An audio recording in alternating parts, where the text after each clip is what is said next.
Então, uma vez um monge budista, com um grupo de pessoas, falando sobre milagres, as pessoas falavam sobre milagres, aí chamavam a atenção, por exemplo, para o milagre de Cristo, né? Andar sobre as águas. Ele, ouvindo aquilo ali, ele respondeu o seguinte para as pessoas, ele disse: milagre não é andar sobre as águas, milagre é andar sobre a terra, porque milagre não é fazer aquilo que só uma pessoa especial faz, milagre é conseguir que todos façam.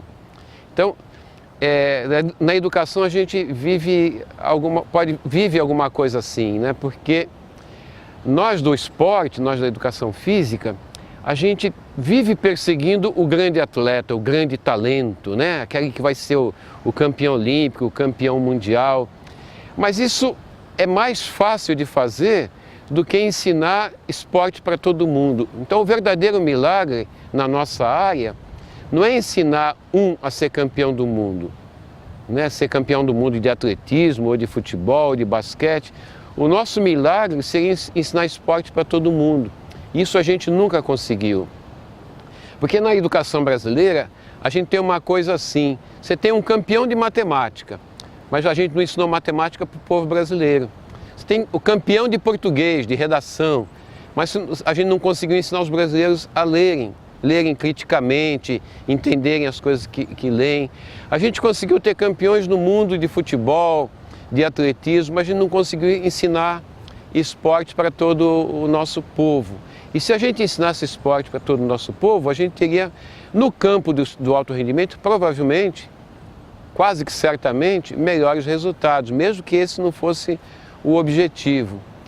E nós do esporte educacional, a gente tem que ensinar, tem que convencer as autoridades, porque seguramente as autoridades de educação do nosso país nem compreendem o valor do esporte e nem dão valor a esse esporte.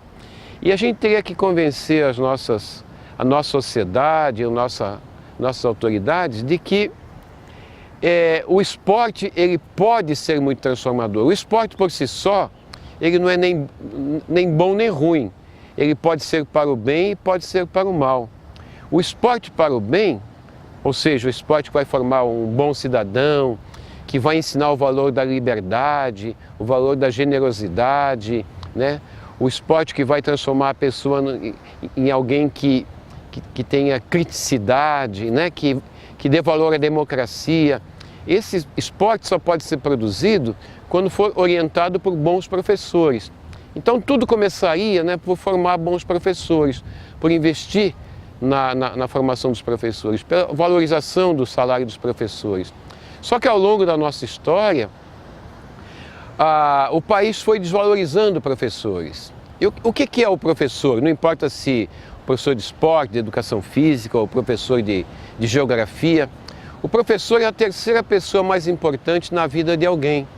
A pessoa mais importante na vida de alguém, na formação da vida de alguém, é a mãe. Depois, talvez seja o pai. E, em terceiro lugar, os professores e professoras. Porque nós ficamos muito tempo com as crianças e com os adolescentes. Eles ficam muito tempo nas nossas mãos. Nós somos as pessoas que tiramos a criança de casa e enviamos para o mundo. Nós ensinamos o caminho para o mundo todo. Então isso tem um valor extraordinário e deveria ser muito valorizado. Não tem sido, mas deveria ser, né? E no caso da educação física, no caso do esporte, tem um outro componente.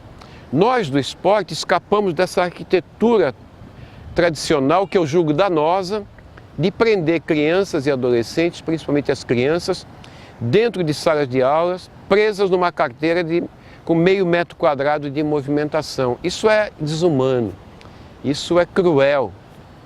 A gente prende essas pessoas 4 horas por dia em espaços reduzidos. E no esporte não, eles estão no espaço aberto. Segunda coisa é que o esporte é encantador. Eu não preciso convencer minhas crianças e jovens que estão comigo numa quadra a fazer aula. Eles querem fazer aula. Eles aderem, eles são voluntários.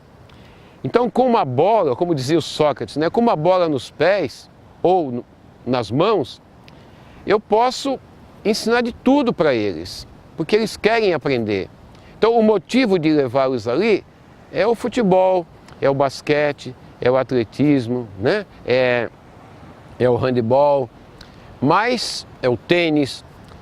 Mas esse é o motivo que os leva ali. Mas o meu motivo de tê-los ali é ensinar com aquela bola, com aquela quadra, é ensiná-los a viver, ensiná-los a cumprir esse compromisso ético com a vida, que é o de viver evitando que a vida seja danificada, evitando que a vida seja atacada, evitando que a vida seja destruída, né?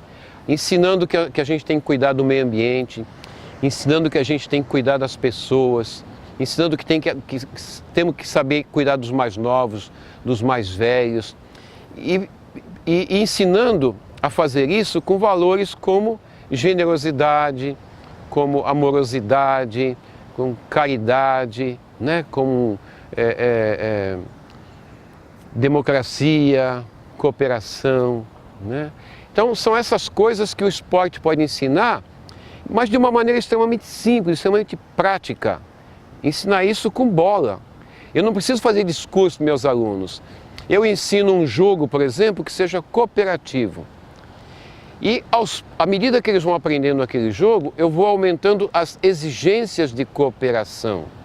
E com isso eles vão se tornando mais cooperativos. O jogo acaba, mas o conhecimento de cooperação não, leva-se para a vida. Eu ensino um jogo em que os meus alunos têm que pensar, resolver problemas para praticá-lo. E eu vou aumentando as exigências, tem que pensar cada vez mais, cada vez melhor. O jogo acaba, mas o pensamento é levado para a vida, né? Então, o que eu ensinar nesse esporte, se for levado à consciência, se for levado à compreensão, o esporte acaba, o jogo acaba, mas isso é levado para a vida, isso não acaba, né? Então, esse valor extraordinário que pode ter um professor de esporte não tem sido aproveitado pelo nosso país. O esporte tem se reduzido a alguma coisa que é transmitida pela televisão, é mostrado para uma plateia e dá enormes lucros. Agora, o lucro social de um esporte educacional bem praticado é muito maior do que esse lucro financeiro que é reduzido a algumas pessoas que investem nisso.